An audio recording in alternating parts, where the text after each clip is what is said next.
அனைவருக்கும் வணக்கம். நம்ம ஏற்கனவே பார்த்தோம்னா நம்ம ஸ்ரீ அகாடமி தர்மபுரியில் இயங்கிட்டு இருக்கக்கூடிய நம்ம PGTRB and college TRB assistant ப்ரொஃபஸர்ஸ்க்கு நம்ம வகுப்பு எடுத்துகிட்ருக்கோம். ஏற்கனவே நம்ம 2 வீடியோ நம்ம யூடியூப் சேனலில் ஸ்ரீ அகாடமி என்கிற யூடியூப் சேனலில் நம்ம அப்லோட் பண்ணியிருக்கோம். இப்போ இனி வரும் காலங்களில் நம்ம தொடர்ச்சியாக நம்மளுடைய யூடியூப் சேனலில் நம்ம தமிழ் இலக்கியம் சார்ந்து பிஜிடிஆர்பியினுடைய பாடத்திட்டம் சார்ந்து 10 பாடத்திட்டம் இருக்குது, 10 பாட யூனிட் இருக்குது. இந்த பாடத்திட்டங்கள்லேருந்து நம்ம ஒவ்வொரு யூனிட்டாக நம்ம யூடியூப் சேனலில் அப்லோட் பண்ணுவோம்.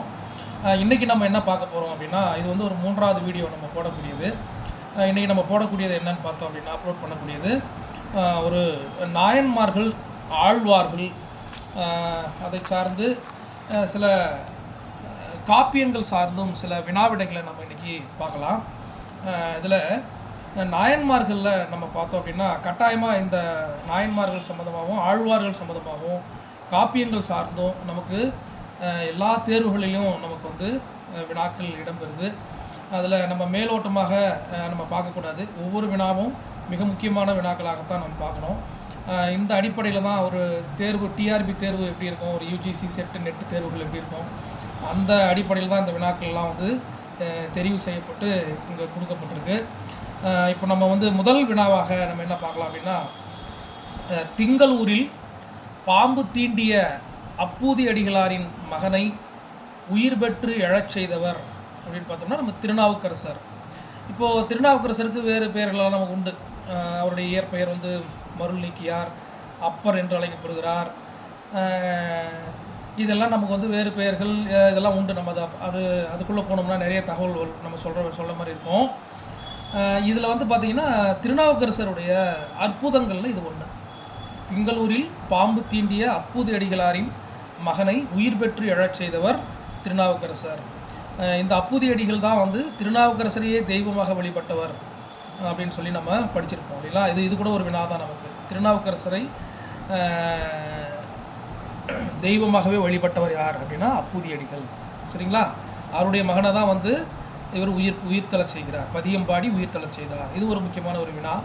அடுத்தது பார்த்தோம் அப்படின்னா, புத்தூர் சடங்கவி சிவாச்சாரியாரின் மகளை மணக்க முனைந்தபோது இறைவனால் தடுத்து ஆட்கொள்ளப்பட்டவர் யாருன்னா சுந்தரர் என்ற நாயன்மார். சடங்கவி சிவாச்சாரியார் மகளை தான் அவர் மணக்க முற்படுறார். அதை போய் என்ன பண்ணுறார், திருமணத்தை தடுக்கிறார் சிவபெருமான். அப்போ யாருடைய திருமணத்தை சிவபெருமான் முதியவர் கோலம் பூண்டு, முதியவர் வேடம் பூண்டு தடுக்கிறாருன்னா சுந்தரருடைய திருமணத்தை தடுக்கிறாரு. இப்போ இந்த மாதிரியான கேள்விகள் நமக்கு கேட்குறாங்க. ஓகேங்களா. அடுத்தது பார்த்தோம்னா, முற்பிறவியில் சிவபெருமானின் அணுக்க தொண்டராக இருந்தவர் யார் அப்படின்னா சுந்தரர். சரிங்களா. அதனால் அணுக்க தொண்டர்னா என்ன அர்த்தம், சிவபெருமானுக்கு தொண்டு செய்யக்கூடிய இதெல்லாம் இருக்கார். அதனால தான் முற்பிறவியில் இந்த தொண்டு செய்வதாக இருந்தார், அந்த பணியில் இருந்தார். அது இப்போது இப்பிறவியில் அவர் திருமணம் செய்யும்போது அவரை தடுத்து ஆட்கொண்டு அவர் தன்னுடன் அழைத்து கொண்டு செல்கிறார் அப்படிங்கிறத நம்ம பார்க்குறோம் இல்லைங்களா. ரைட். அடுத்தது பார்த்திங்கன்னா, கோயில் மதிலில் இருந்த நந்திகளை உயிர் பெற்று எழச் செய்த நாயன்மார் யார் அப்படின்னா திருமாளிகை தேவர். அது முக்கியமான வினாக்கள் இது இல்லைங்களா. அடுத்தது பார்த்திங்கன்னா, திருவாதிரைக்களி அப்படின்னு நம்ம படிச்சிருப்போம். திருவாதிரைக்களி என்னும் மரபினை தோற்றுவித்த நாயன்மார் யார் அப்படின்னு கேட்பாங்க. அது யார் அப்படின்னு பார்த்தோம்னா சேந்தனார். சேந்தனார் யார் அப்படின்னா 9ஆம் திருமுறையில் வருவார். நாயன்மார்கள் 12 திருமுறைகளில் 9ஆம் திருமுறையில் வருவார் சேந்தனார். இவர் திருப்பல்லாண்டு பாடியவர். இப்போ போன தேர்வில் கூட 2022 பிஜிடிஆர்பியில் இந்த வினா வந்திருந்தது. என்னென்னா திருப்பல்லாண்டு பாடிய நாயன்மார் யார் அப்படின்னு சொல்லி கேட்டிருந்தாங்க. அது சேந்தனார் பாடுறாரு. அது 9ஆம் திருமுறையில் ஒரு இடம் பெறுவார்.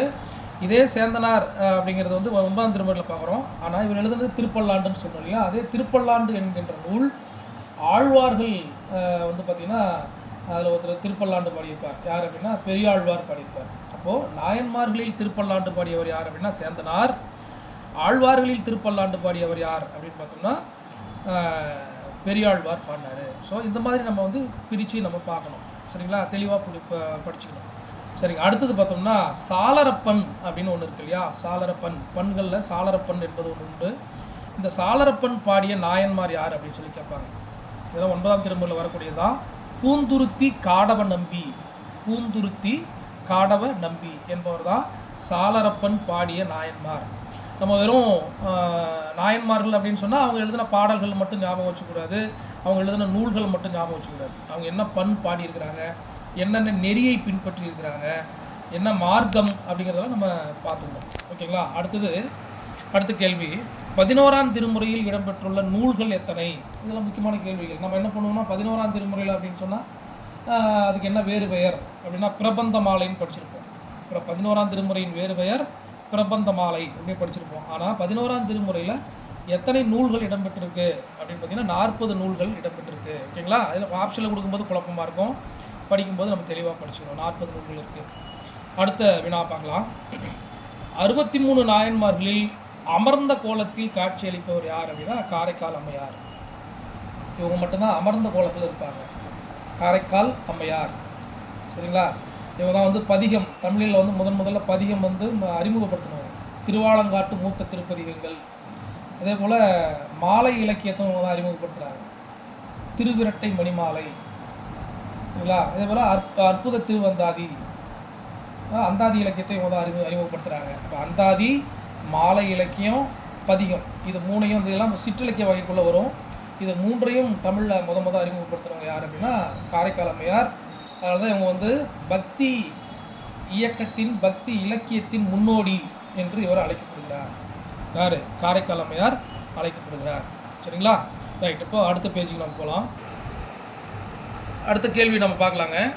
பட்டினத்தடிகளிடம் கணக்கராக பணிபுரிந்தவர் யார் அப்படின்னு கேட்குறாங்க. யாருன்னா சேந்தனார். பட்டினத்தாரை பற்றி நமக்கு பிஜிடிஆர்பியில் சிலபஸில் இருக்குங்க. இந்த வினாக்கள் எல்லாமே நம்ம பார்த்தோம்னா பிஜிடிஆர்பி அசிஸ்டன்ட் ப்ரொஃபஸர்ஸ் இதுக்கு அடிப்படையில் தான் நம்ம சொல்லிகிட்டு இருக்கோம்.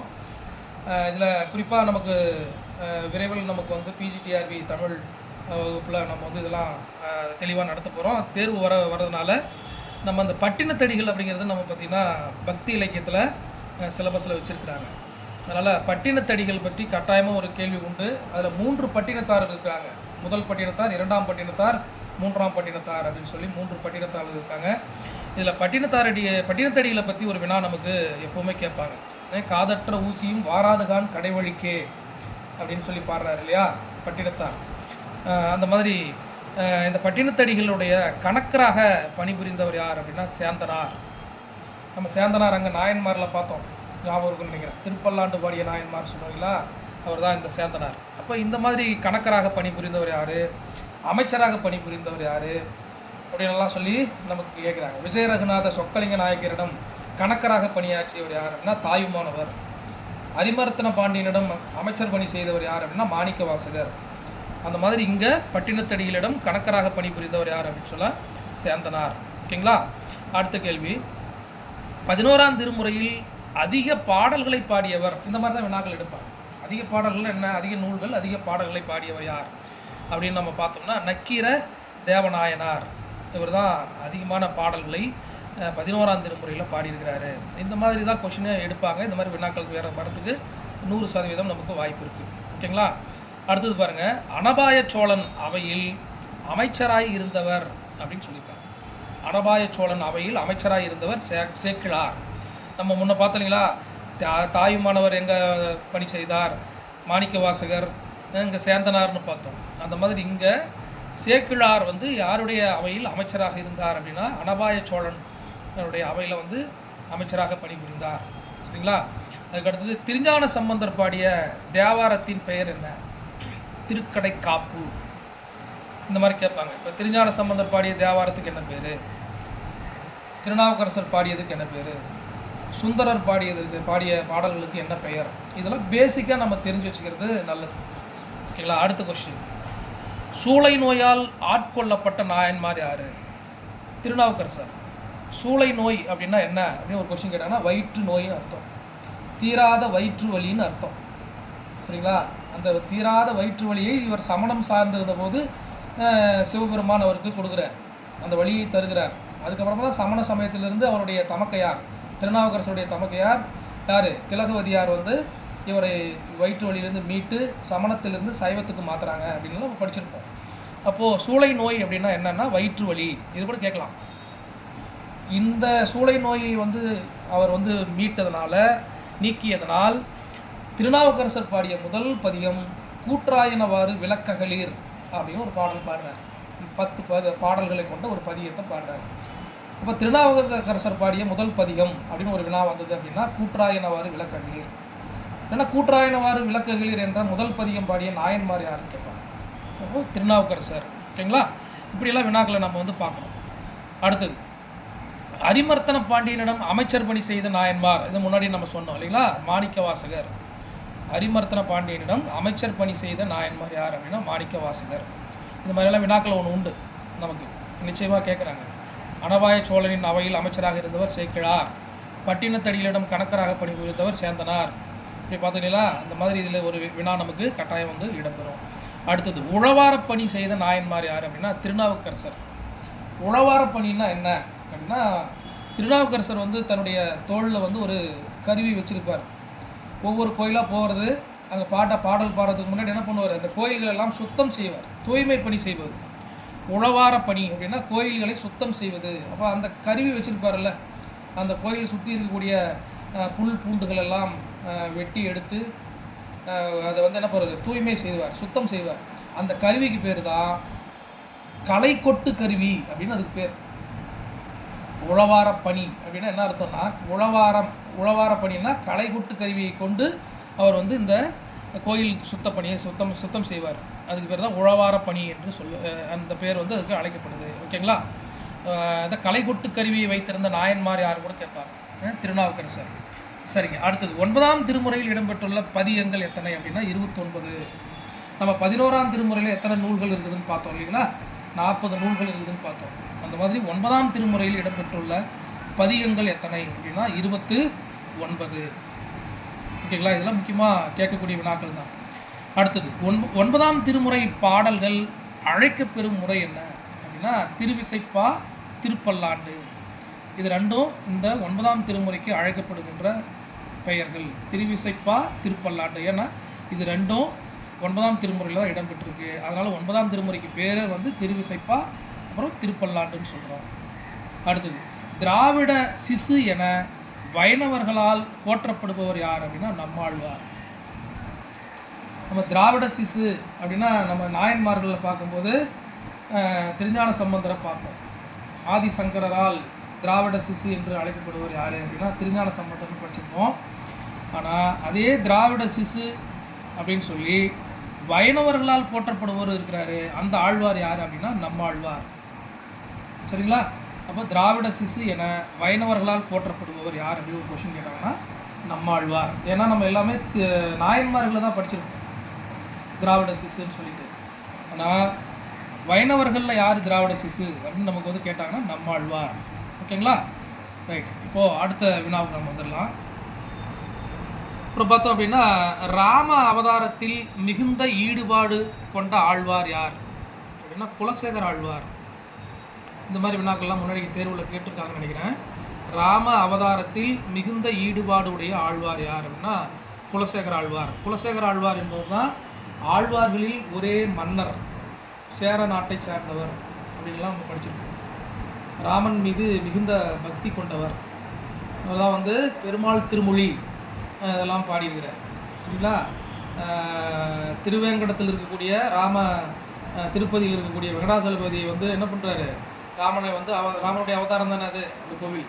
இப்போ என்ன பண்ணுறாரு, படியாய் கிடந்து உன் பவளவாய் காண்பேனே அப்படின்னு பாடுவார். படியாய் கிடந்து உன் பவளவாய் காண்பேனே அப்படின்லாம் பாடுவார் அவரை பற்றி. சரிங்களா? குலசேகர ஆழ்வாருடைய பாடல்கள்.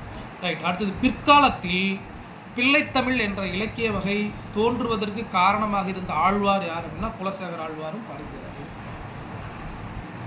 மண்ணு புகழ் கோசலைத்தன் மணிவயிறு வாய்த்தவனே அப்படின்னு ஒரு பாடல் பாடினவர் இவர் தானே. இவரும் வந்து பிள்ளைத்தமிழ் இலக்கிய வகை தோன்றுவதற்கு காரணமாக இருந்த ஒரு ஆழ்வார். நம்ம பெரியாழ்வார் படிச்சிருக்கோம். பெரியாழ்வார் தான் பிள்ளைத்தமிழுக்கு தோற்றுவாய் வழிகாட்டி அப்படின்லாம் படிச்சிருக்கோம்.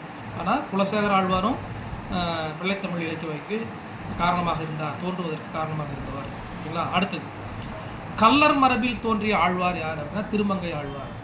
கல்லர் மரபுனா போக்கர்கள் எல்லாம் அவங்ககிட்ட வழிப்பறி செய்து அதை கொண்டு போய் என்ன பண்ணுறது, இறைவனுக்கு வழிபாடு செய்கிறது. அந்த மரபில் தோன்றியவர் தான் எந்த ஆழ்வார் அப்படின்னா திருமங்கை ஆழ்வார். ஆழ்வார்களில் அதிகமான பாடல்களை பாடியவர் யார் அப்படின்னா திருமங்கை ஆழ்வார் நம்ம படிச்சிருக்கோம். பெண்கள் மடலேறுதலை பற்றி பாடிய முதல் ஆழ்வார் யார் அப்படின்னு சொன்னால் திருமங்கை ஆழ்வார். சிறிய திருமடல், பெரிய திருமடல் எல்லாம் படிச்சிருக்கோம். ஓகேங்களா? அவர் தான் கள்ளர் மரபில் தோன்றிய ஆழ்வார். சரிங்க. அடுத்தது பார்த்தோம்னா காப்பியங்களுக்குள்ள உள்ள வந்தோம் அப்படின்னா ஐம்பெருங்காப்பியங்கள் அப்படிங்கிற ஒரு தொடர் இருக்குது. இந்த ஒரு தொடர் முதலில் பயன்படுத்துறது யார்? இந்த தொடரை சொன்னது யார் அப்படின்னா சீவை தாமோதரனார். அவர் தான் ஐம்பெருங்காப்பியங்கள். காப்பியங்களை 2 வகைப்படுத்துகிறாங்க இல்லையா? ஐம்பெருங்காப்பியங்கள், ஐஞ்சிறு காப்பியங்கள் அப்படின்னு சொல்லிட்டு. முதல்ல ஐம்பெருங்காப்பியங்கள் என்ற தொடரை முதல்ல பயன்படுத்துறது யார் அப்படின்னா சீவை தாமோதரனார். ஓகேங்களா? சீவை தாமோதரனார் தான் வந்து தொல்காப்பியத்தை முதல்ல பதிப்பித்தவர்னு படித்தோம். தொல்காப்பியத்தை முதல்ல பதிப்பித்தவர் யாருன்னா சீவை தாமோதரம் பிள்ளை. ஓகேங்களா? அடுத்தது பாருங்கள், ஐஞ்சிறு காப்பியங்கள் என்ற தொடரை முதலில் பயன்படுத்தியவர் மயிலைநாதர். இவர் வந்து ஐஞ்சிறு காப்பியங்கள்ங்கிற ஒரு தொடரை வந்து முதல்ல பயன்படுத்துகிறார். சீவை தாமோதரனார் வந்து ஐம்பெருங்காப்பியங்கள் என்ற தொடரை பயன்படுத்துகிறார். இப்போ இந்த மாதிரியான ஒரு வினா இது 2லேருந்து ஏதாவது ஒன்று கேட்கலாம். ஐஞ்சிறு காப்பியங்கள் அப்படின்னு சொன்னது யார் அப்படின்னா மயிலைநாதர். ஐம்பெருங்காப்பியங்கள்ங்கிற தொடரை முதல்ல கையாண்டவர் யாருன்னா சீவை தாமோதரனார். ஓகேங்களா? அடுத்தது பெருங்கதை காப்பியத்தின் சுருக்கம் தான் உதயனகுமார காப்பியம். நம்ம ஐஞ்சிறு காப்பியங்களில் பார்த்தீங்கன்னா உதயனகுமார காப்பியம்னு ஒரு காப்பியம் இருக்குது இல்லைங்களா? இந்த உதயனகுமார காப்பியம் அப்படிங்கிறது காப்பியம் என்பது எது அப்படின்னு பார்த்தீங்கன்னா பெருங்கதை காப்பியத்தினுடைய சுருக்கம் அப்படின்னு சொல்லுவோம். ஏன்னா பெருங்கதை அப்படிங்கிறது கொங்குவேல் மாக்கதை அப்படின்னு படிச்சிருக்கோம். கொங்குவேலில் எழுதுதான் படிச்சிருக்கோம். இதுதான் இந்த பெருங்கதை தான் தமிழில் தோன்றிய முதல் சமண காப்பியம் பெருங்கதை. தமிழில் தோன்றிய முதல் சமண காப்பியம் பெருங்கதை. எல்லோரும் நம்ம வந்து சிலப்பதிகாரம் சொல்லுவோம். இல்லை, சிலப்பதிகாரம் அப்படின்னு சொல்லும்போது அது தமிழில் தோன்றிய முதல் காப்பியம், அதுதான் சிலப்பதிகாரம். ஓகேங்களா? இப்போ பெருங்கதை அப்படிங்கிறது தமிழில் தோன்றிய முதல் சமண காப்பியம். இதுக்கு இன்னொரு சிறப்பு உண்டு. என்னென்னா ஊவேசா வந்து இறுதியாக பதிப்பித்த காப்பியம் அப்படின்னு பார்த்தோன்னா பெருங்கதை தான். ஊவேசா பதிப்பித்த இறுதி காப்பியம் அப்படி எதுன்னு கேட்டிங்கன்னா பெருங்கதை. அப்போ ஊவேசா பதிப்பித்த முதல் காப்பியம் எது அப்படின்னா சீவக சிந்தாமணி. இந்த கேள்வி கூட பிஜிடிஆர்பிலாம் கேட்டிருக்காங்க. ஊவேசா பதிப்பித்த முதல் காப்பியம் எதுன்னா சீவக சிந்தாமணி. ஊவேசா பதிப்பித்த இறுதி காப்பியம் எது அப்படின்னா பெருங்கதை. அப்போ ஊவேசா பதிப்பித்த முதல் நூல் எது? அதுவும் நமக்கு கேள்வி அடிக்கடி கேட்கக்கூடிய வினா தான். ஊவேசா பதிப்பித்த முதல் நூல் வேணுவனலிங்க விலாச சிறப்பு. வேணுவனலிங்க விலாச சிறப்பு. ஓகேங்களா? அதான் அவர் பதிப்பித்த முதல் நூல். சரிங்க. அடுத்தது மாய யானையின் மூலம் உதயணனை சிறைப்படுத்தியவன் யார்? இதில் கொஞ்சம் உள்ளே போய் கேட்கக்கூடிய வினாக்கள் தான். இந்த காப்பியத்துக்குள்ளே போய் உதயண குமார காவியத்துக்குள்ளே போய் கேட்கக்கூடிய ஒரு வினா. மாய யானையின் மூலம் உதயணனை சிறைப்படுத்தியவன் யார் அப்படின்னா பிரச்சோதனன் என்பவன் தான் வந்து உதயணனை சிறைப்படுத்தியவன். ஓகேங்களா? அடுத்தது பிரச்சோதனனின் பட்டத்து யானையை அடக்கி அவனது மகள் வாசவதத்தைக்கு யாழ் கற்றுக் கொடுத்து அவளை காதலித்து மணந்தவன் யாருன்னா உதயணன். இப்போ யானையை அடக்கிறான். பிரச்சோதனனின் யானையை பட்டத்து யானையை அடக்கியவன் யார் அப்படின்னா உதயணன். இதுவும் ஒரு கேள்வி. அவனுடைய மகள் பேர் பிரச்சோதனனுடைய மகள் பேர் வாசவதத்தை. இதுவும் ஒரு கதாபாத்திரமாக ஒரு கேள்வி வரலாம். பிரச்சோதனனின் மகள் யார் அப்படின்னு கேட்கலாம். வாசவதத்தை. வாசவதத்தைக்கு யாழ் கற்றுக் கொடுத்தவன் யார் அப்படின்னா உதயணன். யாழ் கற்றுக் கொடுத்து அந்த பெண்ணை வாசவதத்தையை காதலித்து மணந்தவன் யார் அப்படின்னா உதயணன். ஓகேங்களா? இப்படி பார்த்தீங்கன்னா இந்த ஒரு 3 லைன்லேயே நமக்கு வந்து 3-4 வினாக்கள் நமக்கு இடம்பெறுது, நமக்கு கிடைக்குது. நம்ம இப்படி தான் படிக்கணும். இந்த மாதிரி தான் நம்ம வந்து காம்படிட்டிவ் எக்ஸாம் எழுதும்போது ப்ரிப்பேர் பண்ணும்போது இதெல்லாம் வந்து இந்த மாதிரி அடிப்படையில் தான் நம்ம வந்து ப்ரிப்பேர் பண்ணுவோம். அடுத்து உதயணனின் நண்பன் யார் அப்படின்னா யூகி. இந்த மாதிரி கேள்வியெல்லாம் நமக்கு அடிக்கடி கேட்குற கொஸ்டின் தான். உதயணனின் நண்பன் யார் அப்படின்னா யூகி. இப்போ சிலப்பதிகாரத்தில் வந்து பார்த்திங்கன்னா கோவலனுடைய நண்பன் யார், கோவலனுடைய முற்பிறப்பு பெயர் என்ன அப்படிலாம் கேட்குறாங்க இல்லைங்களா? அந்த மாதிரி உதயணனுடைய நண்பன் யார் அப்படின்னா யூகி. சரிங்களா? சரிங்க. இதனுடைய தொடர்ச்சி அடுத்த பக்கம் பார்க்கலாம். அடுத்தது பார்த்தோம்னா நாககுமார காவியம். நாககுமார காவியத்தில் வந்து என்னென்ன கதாபாத்திரங்கள் இடம்பெறுது அப்படிங்கிறத நம்ம பார்க்கலாம். கிரேணிகன், சாலினி, இவனுடைய கிரேணிகனுடைய மனைவி சாலினி, வரவீரநாதர். இதில் ஒரு 3 கதாபாத்திரம் இருக்குங்க. கிரேனிகன், சாலினி, வரவீரநாதர். இந்த 3 கதாபாத்திரமும் இதில் வருது அப்படின்னா நாககுமார காவியத்தில் வருது. இப்போ எப்படி கொஸ்டின் வரும்னா, வரவீரநாதர் என்ற பாத்திரம் இடம்பெறும் காப்பியத்தை தேர்ந்தெடு அப்படின்னு கேட்பாங்க. இல்லைன்னா கிரேனிகன் என்ற கதாபாத்திரம் இடம்பெறும் காப்பியம் எது அப்படின்னா நாககுமார காப்பியம். இப்போது இதெல்லாம் ஏன் இங்கே கொடுத்துருக்கோம் அப்படின்னா, கதாபாத்திரங்களை வந்து கேட்கக்கூடிய ஒரு வினா கட்டாயமாக இடம்பெறுது. இதுவரையிலும் நடந்த தேர்வுகளில் ஒரு கேரக்டர் நேமை கொடுத்து இது எந்த காப்பியம் அப்படின்னு சொல்லி கேட்குறாங்க. கொஞ்சம் காப்பியங்கள் வரும்போது உள்ளே போய் டெப்த்தாக தான் கொஸ்டின் எடுப்பாங்க. சரிங்களா? அந்த மாதிரி அதனால தான் இந்த மாடலுக்காக இதெல்லாம் கொடுத்துருக்கோம். இந்த மாதிரியான வினாக்களை நம்ம படிச்சுக்கணும் அப்படிங்கிறது தான். அடுத்தது பார்த்திங்கன்னா, விபுலமலையில் வாழ்ந்த முனிவர் யார் அப்படின்னா வரவீரநாதர். அப்போ இந்த வரவீரநாதருங்கிற கேரக்டர் எங்கே வருது? நாககுமார காவியம். இந்த காப்பியத்தில் ஒரு முனிவர் வர்றார். அவர் யாருன்னா வரவீரநாதர். அந்த வரவீரநாதர் எந்த மலையில் இருந்தார் அப்படின்னா விபுலமலையில் வாழ்ந்தார். சரிங்களா? அடுத்து பார்த்திங்கன்னா, இந்த கிரேனிகன் ஒன்று சொன்னோம் இல்லைங்களா? இந்த கிரேனிகன் என்பவன் யாருன்னா மகத நாட்டு மன்னன் கிரேனிகன். அடுத்து பார்த்திங்கன்னா யசோதர காவியம். யசோதரனுடைய மனைவி யாருன்னா அமிழ்தமதி. சரிங்களா? யசோதரனுடைய மனைவி அமிழ்தமதி. யசோதரனுடைய மகன் யார் அப்படின்னா யசோமதி. யசோதரனுடைய மகன் யசோமதி. யசோமதியின் பிள்ளைகள் யார்? 2 பேர் இருக்காங்க. யசோமதியினுடைய பிள்ளைகள் யாருன்னா அபயமதி, அபயருசி. இப்போ இந்த மாதிரி கேரக்டர் பேர்லாம் கொடுப்பாங்க. அபயமதி என்ற கதாபாத்திரம் இடம்பெறும் காப்பியம் எது அப்படின்னு கேட்பாங்க. அபயருசி கதாபாத்திரம் இடம்பெறுவது எதுனா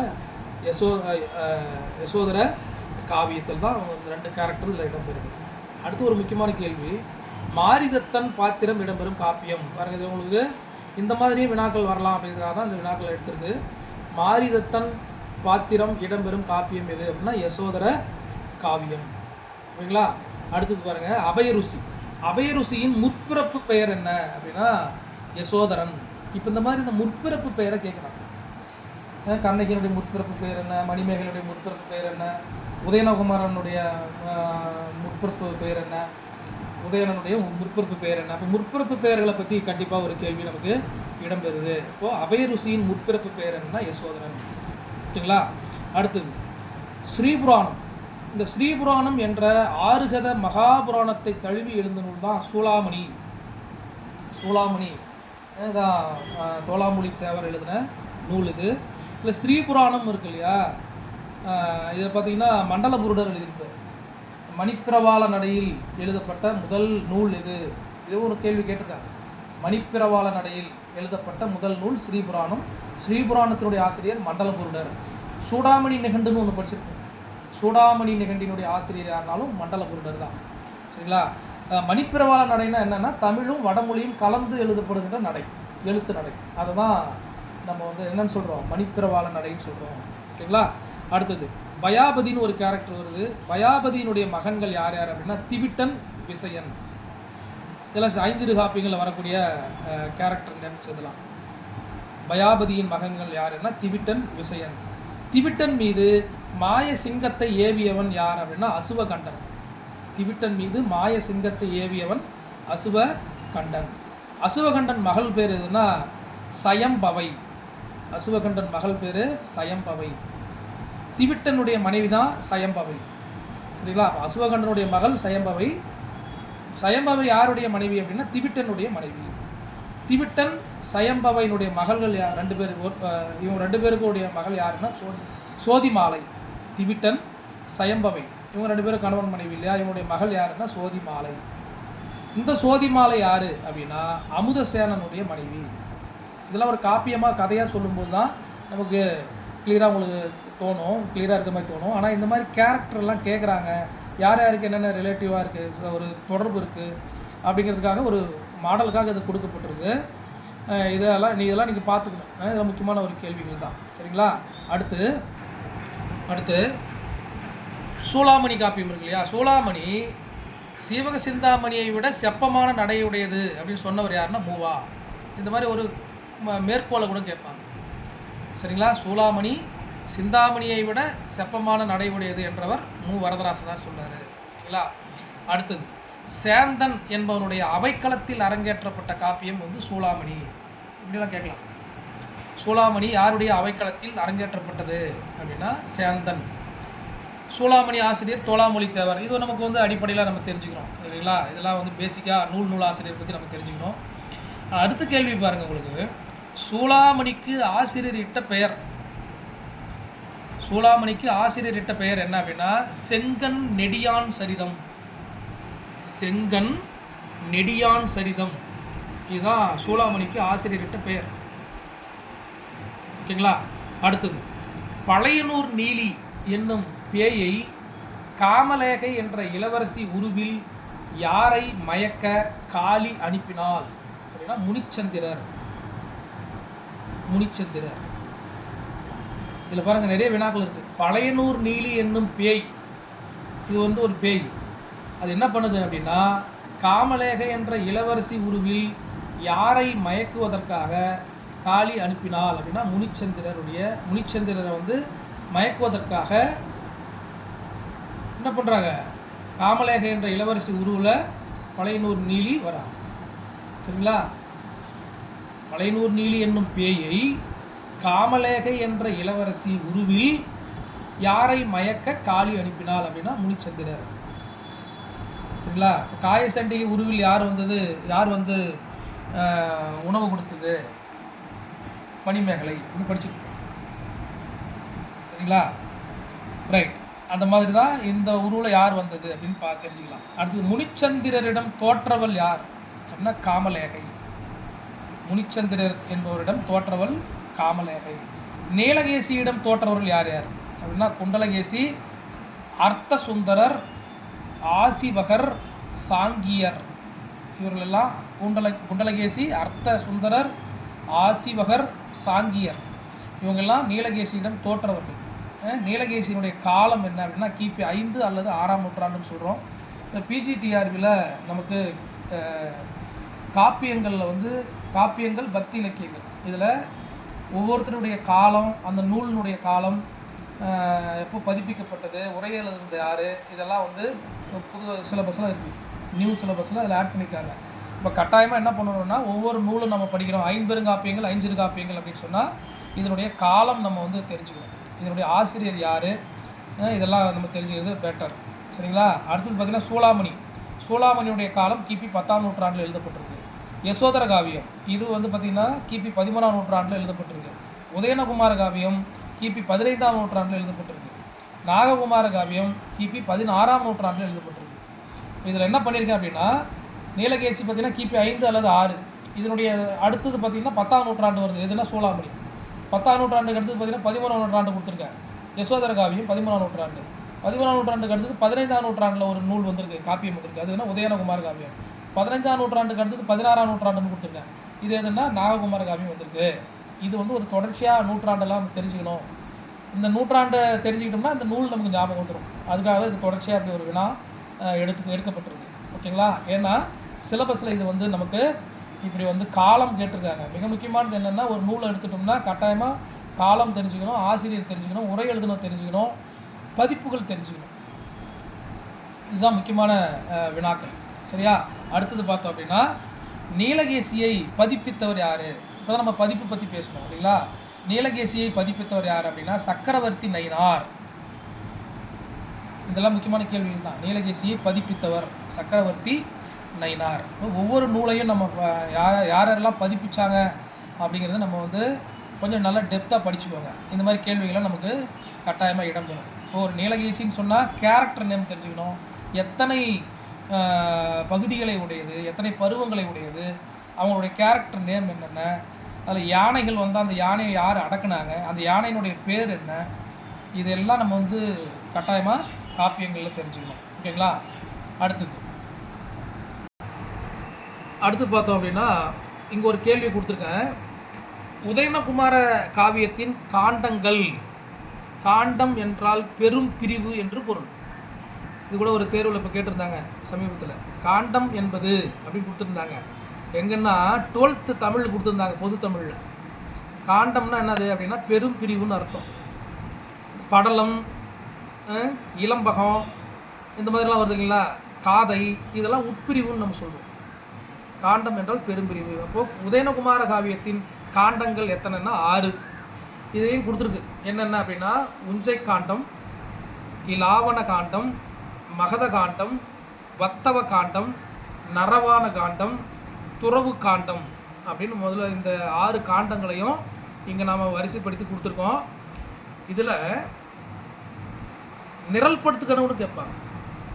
எப்படி கேட்பாங்க அப்படின்னா, இப்போ முதல் காண்டம் நமக்கு தெரியுது, உஞ்சை காண்டம், லாவண காண்டம், படிக்கும்போது தெரியும். நிரல்படுத்துக்கன்னு சொல்லும்போது மாற்றி மாற்றி கேட்கும்போது அந்தளவுக்கு நம்ம என்ன பண்ண மாட்டோம், கொஞ்சம் டெப்த்தாக படிக்க மாட்டோம். சரிங்களா? அப்போ நிரல்படுத்துக்கன்னு தெரிஞ்சுக்கிறது கேட்டாங்க அப்படின்னா கட்டாயமாக ஒரு முதல் காண்டம் என்ன, இரண்டாவது காண்டம் என்ன, இப்படி வரிசையாக நம்ம தெரிஞ்சிருந்தால் மட்டும்தான் நிரல்படுத்த முடியும். இது ஒரு வகையான வினா. அடுத்த வினா என்னன்னா, உதயனகுமார காவியத்தின் 3வது காண்டம் எது அப்படின்னு கேட்பாங்க. அப்போ மகத காண்டம் நமக்கு தெரியும். உதயனகுமார காவியத்தின் 5வது காண்டம் என்ன? ஓகேங்களா? அப்போது எந்த காண்டத்துக்கு அடுத்து எது வருதுங்கிறது தெரிஞ்சுக்கணும். அல்லது ஸ்பெசிஃபிக்காக எந்த காண்டம், வத்தவ காண்டம் அப்படின்னா நமக்கு 4வது காண்டம் நமக்கு தெரியணும். அப்போ உதயனகுமார காவியத்தின் 4வது காண்டம் எது அப்படின்னு கேட்டாங்கன்னா வத்தவ காண்டம் நம்ம ஆன்சர் பண்ணணும். ஸோ அதுக்காக தான் இந்த மெத்தடில் ஒரு வினா இங்கே வந்து எடுக்கப்பட்டிருக்கு. ஓகேங்களா? ரைட். இதில் வந்து இப்போ இவ்வளோ நேரம் நம்ம பார்த்தது வந்து பார்த்திங்கன்னா நாயன்மார்கள், ஆழ்வார்கள், ஐம்பெருங்காப்பியங்களில் ஒரு கொஞ்சம் பார்த்துருக்கோம், ஐஞ்சிறு காப்பியங்களில் கொஞ்சம் பார்த்துருக்கோம். அது வந்து கேரக்டர் நேம் மட்டும் தான் பார்த்துருக்கோம். இதில் என்னென்னா ஒரு ஐடியா கிடைச்சிருக்கும் உங்களுக்கு, எப்படி படிக்கணும், எந்தெந்த மாதிரி வினாக்கள் எப்படி கேட்குறாங்க, எப்படி வந்து வினாக்கள் எடுக்கப்படுது, அதுக்கு தகுந்த மாதிரி நம்ம எப்படி ப்ரிப்பேர் பண்ணணும் அப்படிங்கிறதுக்காக தான் இதை நான் வந்து இப்போ ஒரு வீடியோ போட்டிருக்கோம், போட போகிறோம். இதில் என்னென்னா இந்த மாதிரியான வினாக்கள் எப்படி வந்து நம்ம படிக்கணும், இப்படியெல்லாம் நம்ம வந்து ப்ரிப்பரேஷன் பண்ணணும் அப்படிங்கிறதுக்காக நம்ம வந்து தொடர்ச்சியாக நம்ம ஸ்ரீ அகாடமி தருமபுரி இதில் வந்து பார்த்திங்கன்னா பிஜிடிஆர்பி வகுப்பு கிட்டத்தட்ட ஒரு 15 ஆண்டுகளாக வந்து எடுத்துகிட்டு இருக்கோம். இதில் என்னுடைய எண் இருக்குது, 2 எண்கள் இருக்குதுல, இந்த எண்ணுக்கு நீங்கள் தொடர்பு கொள்ளலாம். இந்த வகுப்பு வந்து இப்போதைக்கு நம்ம ஆன்லைன் வகுப்பு தான் நடத்திட்டு இருக்கோம். ஈவினிங் டைமில் 7:30 to 10 மணி வரலும் நடக்கும். நைட்டு வந்து 7:30 to 10 வகுப்பு நடக்கக்கூடிய டைம் சொல்லுங்க. அதே போல் விடியற் காலையில் வகுப்பு போடுறோம். விடியற் காலை வகுப்பு 4:30 to 6 தினமும் இந்த டைம் ஷெடியூலில் லைவில் தான் கிளாஸ் நடக்கும், ஆன்லைனு. இதில் வந்து வீடியோ ரெக்கார்ட் பண்ணி போடுறதெல்லாம் கிடையாது. சரிங்களா? அது லைவ்லேயே தான் நாங்கள் கிளாஸ் எடுக்கிறோம். இதில் என்னென்னா மூல நூல்களை அடிப்படையாக வைத்து தான் வகுப்பு நடக்குது. இதுக்கான நோட்ஸு மற்ற எல்லாமே வந்து பிஜிடிஆர்பிக்கு தான் இப்போ நான் சொல்லிகிட்ருக்கேன். இது எல்லாமே உங்களுக்கு நோட்ஸ்லேருந்து எல்லாமே ஒரு வாட்ஸ்அப் குரூப் இருக்குது. யார் யாரெல்லாம் உள்ளே இருக்காங்களோ, கிளாஸ் வராங்களோ அவங்களாம் வாட்ஸ்அப் குரூப் இருக்குது. டெஸ்ட்டு முதல் கொண்டு எல்லாமே வாட்ஸ்அப் குரூப்லேயே போட்டுருவோம். ஒவ்வொரு பகுதியாகவும் நம்ம டெஸ்ட்டு நடத்துகிறோம். இப்போ அழகு 6 அப்படின்னா சிறுகதை இருக்குது, நாடகம் இருக்குது, நாவல் இருக்குது, நவீன நாடகம் அப்படின்னு சொல்லி கொடுத்துருக்காங்க. அதில் இப்போ சிறுகதை தொகுப்பு அப்படின்னா எத்தனை பேர் சிறுகதைகளில் வராங்களோ அவங்கள எல்லாத்தையும் வந்து முன்கூட்டியே ஒரு தேர்வு வச்சுடுவோம். ஒரு 50 கொஸ்டின் ஒரு முன்கூட்டியே ஒரு தேர்வு வச்சு அதை பற்றி எக்ஸ்பிளைன் பண்ணிடுவோம். அதுக்கப்புறம் அந்த ஒரு 10 பேர் சிறுகதை எழுத்தாளர்கள் கொடுத்துருக்குறாங்க அப்படின்னா அந்த 10 பேரையும் நடத்திட்டு அதுக்கு பிறகு அதனுடைய ஒரு தேர்வு வைக்கிறோம். அப்படி தான் நடத்திட்டு இருக்கோம். ஏன் முன்னாடி ஒரு தேர்வு பின்னாடி ஒரு தேர்வு அப்படின்னா ப்ரீ டெஸ்ட் போஸ்ட் டெஸ்ட்டுன்னு சொல்லுவாங்க. அந்த மாதிரி முன்னறி தேர்வு பின்னறி தேர்வு. நம்ம நடத்துறதுக்கு முன்னாடியே இந்த தலைப்பு சார்ந்து என்னவெல்லாம் நம்ம தெரிஞ்சு வச்சுருக்கோம் அப்படிங்கிறதுக்கு ஒரு அறிதலுக்காக ஒரு தேர்வு. இப்போ நடத்திட்ட பிறகு நம்ம எப்படி உள்வாங்கியிருக்கோம் அப்படிங்கிறதுக்கு ஒரு பின்னறி தேர்வு, அதாவது போஸ்ட் டெஸ்ட்னு சொல்லிட்டு நடத்திட்டுருக்கோம். இந்த மாதிரி எல்லாமே மூல நூல்களை அடிப்படையை வச்சு தான் நாங்கள் நடத்துகிறோம். வெறும் நோட்ஸை வச்சு மெட்டீரியலை வச்சுலாம் நடத்துறது கிடையாது. மூல நூல்கள் இருந்து தான் ப்ரிப்பேர் பண்ணி நடத்துகிறோம். நீங்கள் இந்த வீடியோ பாருங்கள், உங்களுக்கு பிடிச்சிருந்ததுன்னா அதில் வந்து நீங்கள் ஷேர் பண்ணுங்கள். இந்த வகுப்பு உங்களுக்கு வந்து தினமும் நடந்துட்டுருக்கு. இது வாரத்துக்கு 2 நாள் 3 நாள் கிடையாது, தினமும் அந்த வகுப்பு நடந்துட்டுருக்கு. பிஜிடிஆர்பி தமிழுக்கு நம்மக்கிட்ட வந்து நிறைய பேர் பாஸ் பண்ணியிருக்காங்க, தேர்ச்சி பெற்றிருக்காங்க. இந்த வீடியோவை நீங்கள் முழுமையாக பாருங்கள். அடுத்த வீடியோ வந்து உங்களுக்கு எப்படின்னா அந்த யூனிட் வைஸாக ஒவ்வொரு யூனிட்லேருந்தும் எப்படியெல்லாம் வந்து வினாக்கள் எடுப்பாங்க, எப்படி இருக்கும் அப்படிங்கிறத பற்றி நம்ம அப்டேட் பண்ணுவோம். நீங்கள் தொடர்ச்சியாக நம்மளோட யூடியூப் சேனலை, ஸ்ரீ அகாடமி யூடியூப் சேனலை நீங்கள் வாட்ச் பண்ணுங்கள். வகுப்புக்கு வரக்கூடியவங்க என்னுடைய நம்பருக்கு நீங்கள் 7904274364 இந்த நம்பருக்கு என்ன நீங்கள் கான்டாக்ட் பண்ணுங்கள். அடுத்த வீடியோவில் நம்ம சந்திக்கலாம். நன்றி, வணக்கம்.